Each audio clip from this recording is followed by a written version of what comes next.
Hello friends, good morning, જય શ્રી કૃષ્ણ, રાધે રાધે. આજે હું તમારી માટે એકદમ યમ્મી ટેસ્ટી અને ઇઝી રેસીપી લઈને આવી છું. તમે જોઈ શકો છો કેટલી ટેસ્ટી દેખાય છે અને ખાવામાં તો ખરેખર યમ્મી છે. જેટલી લુકમાં આટલી સરસ છે તો ખાવામાં તો ખરેખર ખૂબ જ સરસ છે.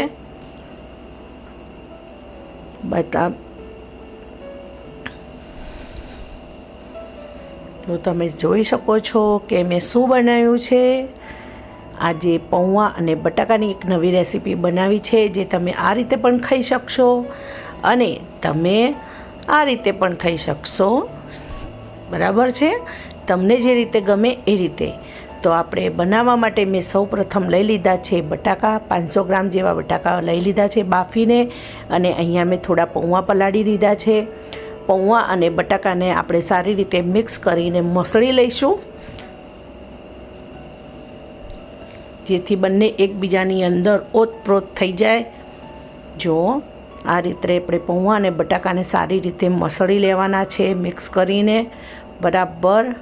અને પછી એને અંદર જો હજી વધારે મોઇસ્ચર લાગે તો પછી આપણે એની અંદર થોડી સોજી એડ કરીશું.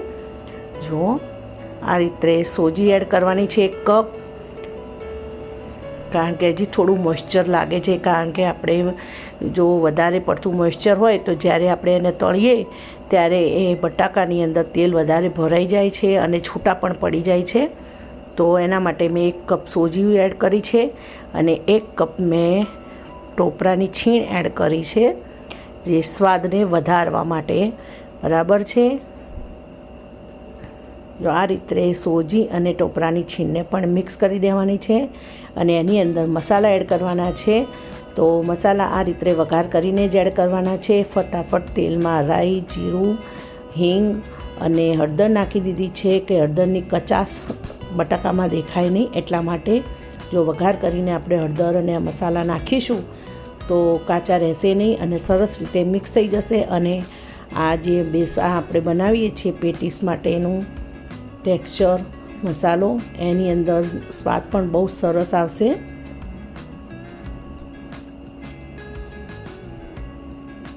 જો આ રીતે બધો મસાલો આપણે વઘાર કરીને જ નાખવાનો છે અને આ રીતે થોડો લૂછી પણ દેવાનો છે, ઘસીને ચોખ્ખો કરી દેવાનો છે વઘાર્યું પણ.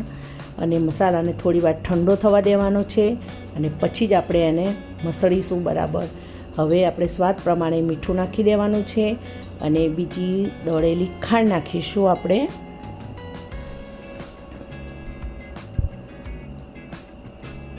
જો અહીંયા અડધી વાટકી જેવી મેં દળેલી સાકર લીધી છે. ભૂલથી ખાંડ બોલાઈ ગયું છે. બરાબર છે. જો હવે મસાલો ઠંડો થઈ ગયો છે તો આ રીતે આપણે એને મિક્સ કરી દઈશું ધીમે ધીમે.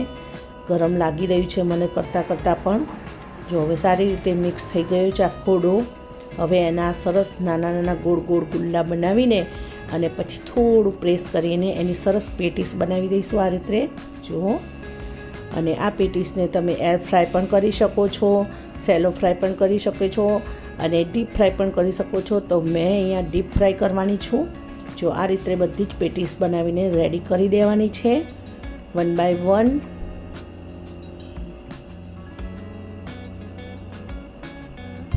જો આપણી બધી જ પેટીસ બનીને રેડી થઈ ગઈ છે. હવે આપણે એને કોટ કરીશું. શેનાથી કોટ કરીશું? સોજીથી. તો સોજીથી કોટ કરવા માટે મેં પહેલાં થોડીક સોજી લઈ લીધી છે. હવે 1 બાય 1 બધી જ પેટીસને આ રીતે સોજીમાં રગદોળી દેવાની છે, એટલે બધી સોજી પેટીસ ઉપર ચોંટી જાય અને સરસ કોટિંગ થઈ જાય. આના કારણે આપણી પેટીસ બધી ક્રિસ્પી બનશે અને એનું જે ઉપરનું લેયર છે એકદમ મસ્ત બનશે, ક્રિસ્પી, જે આપણને ખાવાની બહુ જ મજા પડી જાય છે. અને માવો છૂટો પણ નથી પડતો જ્યારે આપણે ફ્રાય કરીએ છીએ ત્યારે. આ રીતે બધી જ પેટીસને મેં સરસ કોટિંગ કરી લીધી છે. હવે આપણે એને ડીપ ફ્રાય કરીશું.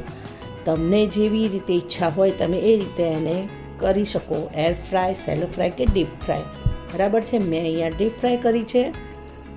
અને પેટીસને આપણે એકદમ ફટાફટ હલાવવાની નથી, એકદમ હળવે હાથે ઝારાથી સાચવીને ઉચકીને આ બાજુથી પેલી બાજુ એમ કરીને એના પડખા ફેરવવાના છે અને તળવાની છે, બરાબર છે. જો આ રીતે મેં એને તળી લીધી છે, સરસ ક્રિસ્પી થઈ ત્યાં સુધી તમારે પણ આ રીતે તળી લેવાની છે અને એનું લેયર ક્રિસ્પી થાય ત્યાં સુધી તળવાની છે. બહુ કલર ચેન્જ નહીં થવા દેવાનો, નહીંતર એ દાજી જશે અને કડશી પણ લાગશે, બરાબર. જો આ રીતે મેં બધી જ પેટીસને તળીને તૈયાર કરી દીધી છે. હવે આપણે એને સર્વ કરીશું.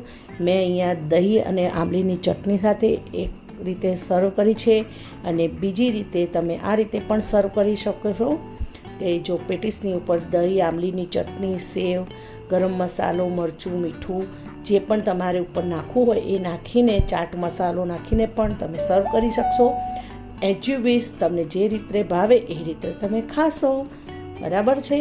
ચોક્કસથી આ રેસીપી બનાવશો, ખાશો અને વિડીયોને લાઈક, શેર, સબસ્ક્રાઈબ પણ કરી દેજો, બરાબર છે. મારી મહેનત સામું થોડુંક નજર મારી લેજો. ઓકે, બાય, આવજો, જય શ્રી કૃષ્ણ.